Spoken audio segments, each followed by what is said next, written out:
You're too loyal to the wrong people. You keep showing up for people who wouldn't even notice if you stopped. You keep pouring into cups that never pour back into yours. And deep down, you know it. But you tell yourself loyalty is powerful but dangerous if misplaced. It's one of the most beautiful traits a person can have, to stand by someone, to keep your word, to be dependable no matter the situation. Loyalty builds trust, creates deep connections, and strengthens bonds that can last a lifetime. It's what makes people feel safe around you, knowing that you won't disappear when things get tough. But here's the truth that many people overlook: loyalty, when given to the wrong people, can destroy you from the inside out. Because no matter how good your intentions are, if your loyalty is placed in ungrateful, selfish, or manipulative hands, it becomes a weapon used against you. There are people who will take your loyalty and twist it. They'll use your consistency as an excuse for their laziness, your forgiveness as permission for their disrespect, and your kindness as proof that you'll never walk away. They learn your patterns, how you always show up, how you always give one more chance, how you always believe that they'll do better next time, and they start depending on that. Not because they value you, but because they know they can. And that's when loyalty stops being strength and starts becoming self-destruction. You're pouring yourself into people who see your effort as an expectation, not a gift. You're fighting for relationships that wouldn't survive a single day without your energy holding them together. You're giving loyalty to people who have already proven they don't deserve it. The problem isn't that you're loyal, it's that you're loyal without boundaries. You mistake endurance for love, and you confuse patience with purpose. You think holding on makes you strong, when sometimes strength is found in walking away. Being loyal doesn't mean tolerating disrespect, and it doesn't mean sacrificing your peace just to keep someone else comfortable. Real loyalty isn't blind. It recognizes when something no longer serves growth, when someone's presence is more harmful than helpful, and when the relationship has become one-sided. Loyalty should never cost you your self-respect. If it does, it's not loyalty anymore, it's submission. There are people out there who will value you deeply, who will match your energy and appreciate your loyalty as much as they receive it. But you'll never find them if you keep wasting that same loyalty on the wrong ones. Every time you give your loyalty to someone who doesn't respect it, you teach yourself to settle for less. You start shrinking to fit into spaces that don't honor you. You start accepting excuses because you fear being alone. You start confusing loyalty with obligation. But loyalty is a choice, not a chain. You have the right to choose again. You have the right to redirect that loyalty toward people and paths that elevate you. Loyalty, in its purest form, is power. It's a reflection of integrity, character, and strength. But power in the wrong place becomes poison. It eats away at your confidence, your peace, and your sense of worth. Don't let your loyalty become the reason you stay stuck. Don't let it be the reason you tolerate what you don't deserve. You can be a loyal person and still choose yourself. You can care deeply and still walk away. Because misplaced loyalty doesn't make you noble. It makes you drained, disappointed, and disconnected from your own potential. The real power of loyalty lies not just in giving it, but in knowing where to give it. You can't save people who don't want to be saved. No matter how much you care, no matter how hard you try, no matter how deeply you believe in their potential, if someone isn't ready or willing to change, your effort will never be enough. You can pour your time, your energy, your love, and your understanding into someone, but if they're committed to staying the same, all that effort turns into exhaustion. We want to believe that love can heal anyone, that kindness can transform hearts, and that our presence can fix someone's brokenness. But the truth is, you can't heal someone who refuses to acknowledge their own wounds. You can't force growth on someone who is comfortable in their chaos. You can't carry someone who keeps choosing to stay on the ground. It's hard to accept because you see their potential so clearly. You see the version of them that they could be if only they tried, if only they cared as much as you do. You keep hoping your patience will inspire them, that your consistency will motivate them, that your loyalty will make them see what they're missing. But some people don't want to be better.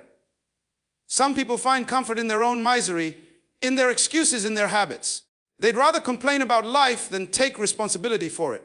And you can't fight a battle for someone who doesn't even want to show up for themselves. You can hand them every tool, but you can't make them build.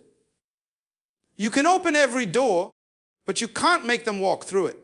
The truth is, trying to save someone who doesn't want to be saved will only end up sinking you. You start carrying their pain, their failures, their choices, until you lose sight of your own peace. You start believing that if you just love harder, they'll finally change. But love is not a magic switch. It doesn't rewrite someone's will. Sometimes the more you try to save them, the more they resist, because your effort exposes the truth they're not ready to face. They start resenting you for reminding them of what they're avoiding. They'll tell you you're pushing too hard when all you're doing is trying to help. And eventually, you realize you've become more invested in their healing than they are. There's a difference between supporting someone and saving them.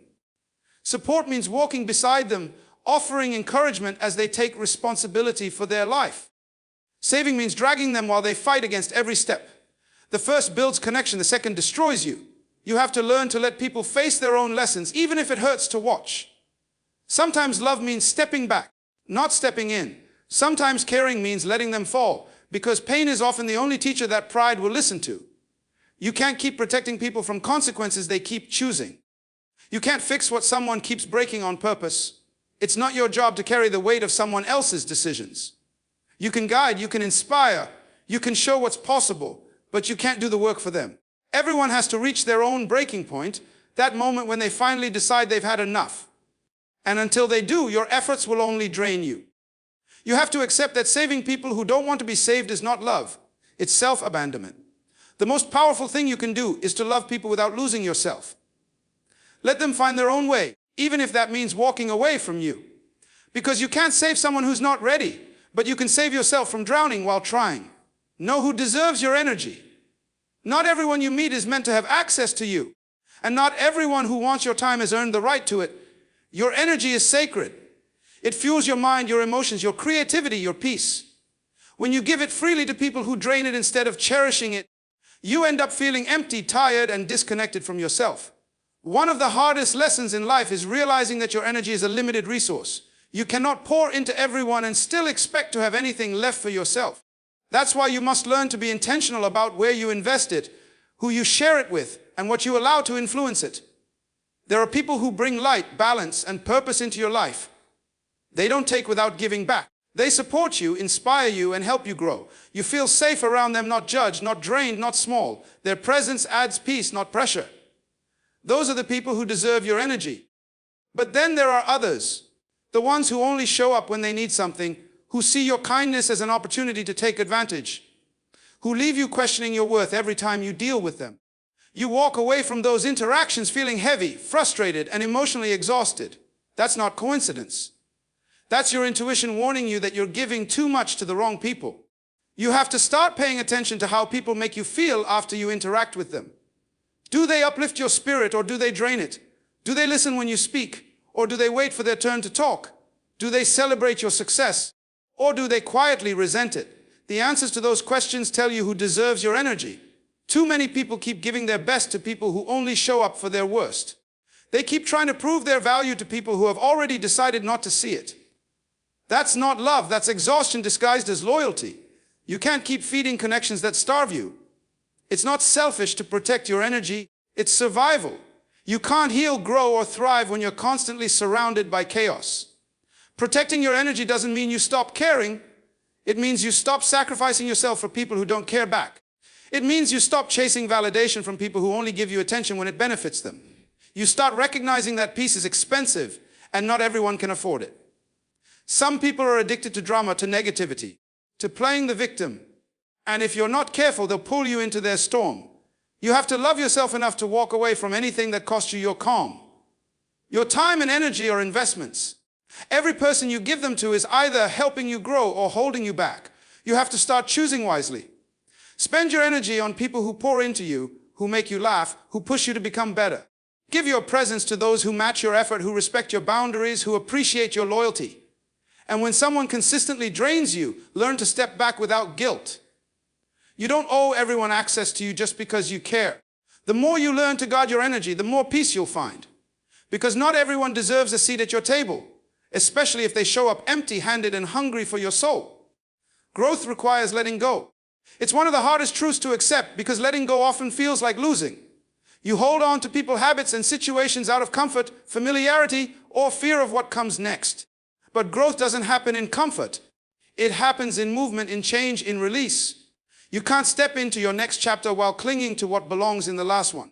You can't evolve while staying loyal to versions of yourself that no longer exist. Sometimes, the very things you refuse to release are the same things blocking your progress. Letting go isn't weakness, it's courage. It takes strength to stop chasing what's not meant for you. It takes self-awareness to admit that something that once made you happy no longer serves your peace. And it takes faith to believe that what lies ahead is better than what you're leaving behind. Growth forces you to face hard truths. Not everyone is meant to grow with you. Not every opportunity is meant to last forever. And not every love story is meant to reach its ending the way you imagined. The deeper you grow, the clearer you see who and what truly aligns with your purpose. Some people are only meant to be chapters, not lifelong companions, and holding on to them only keeps you stuck in a story that's already finished. The most painful part about growth is that it often feels like isolation. You'll lose connections that once felt like home. You'll drift away from people who no longer understand you. You'll outgrow conversations, places, and patterns that once defined you. And in those moments, you'll question yourself.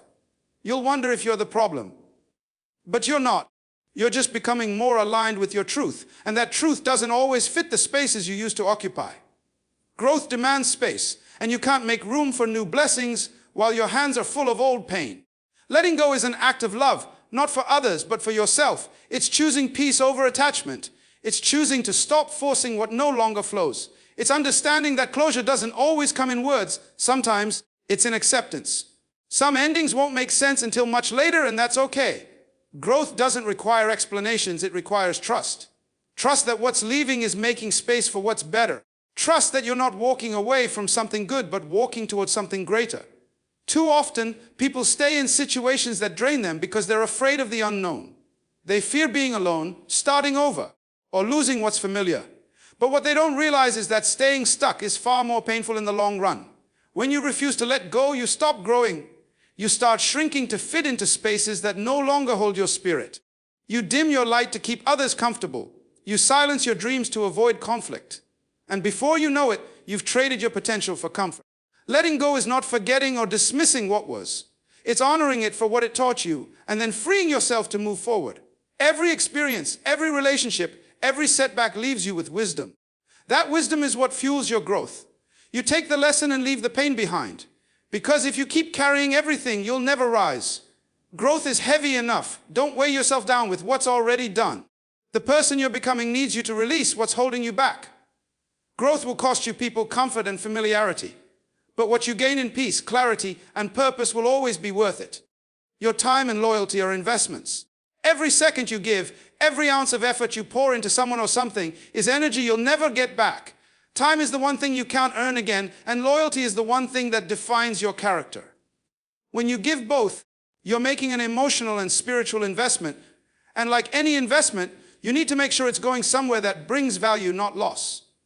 Too often, people treat their time like it's infinite and their loyalty like it's cheap.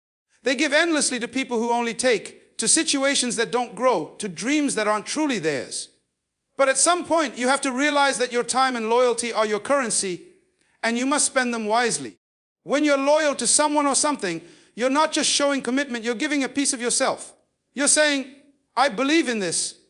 I'm willing to stand by this. That's powerful. But when that loyalty isn't appreciated or reciprocated, it becomes draining. You can't keep giving your best to people who treat you like an option. You can't keep showing up for people who wouldn't do the same for you. Loyalty without reciprocity turns into self-betrayal. You start neglecting your own needs just to keep others comfortable. You start staying where you're not valued because you confuse consistency with obligation. But your loyalty should never come at the cost of your peace. The same goes for your time. You can always make more money, but you'll never make more time. Every minute spent in the wrong place with the wrong people, doing the wrong things, is a minute you'll never get back. And if you're not careful, you'll wake up one day realizing you've invested years into people who were never going to grow with you, or into paths that were never meant for you. Time is precious because it shapes your reality. Where you spend it determines what your life becomes. That's why you need to start being intentional with it. Stop wasting it on meaningless conversations, toxic relationships, and temporary distractions that don't move you closer to your goals. Your loyalty and your time should be reserved for what brings growth, peace, and purpose. Give your loyalty to people who value integrity, who show up when you're not at your best, who match your energy and protect your name when you're not around. Give your time to the things that build you, your passions, your goals, your healing, your growth. When you invest your time and loyalty wisely, your life changes. You stop chasing approval and start building purpose. You stop trying to keep people who don't belong and you start attracting those who do. The truth is, you teach people how to treat your loyalty by where you place it. If you keep giving it to those who take advantage, they'll assume you'll always stay no matter what. But when you start protecting it, when you start walking away from those who don't value your effort, you begin to attract relationships that honor it. Your loyalty should feel like a privilege, not an expectation. Not everyone deserves to have your presence, your time, or your trust. Life is short and every day is an opportunity to decide where your energy goes. Choose people and places that make your loyalty feel safe. Choose goals that make your time feel meaningful. The more selective you become with your investments, the richer your life will be. Not in money, but in peace, purpose, and fulfillment. Because your time and loyalty, when used wisely, don't just build relationships, they build legacies.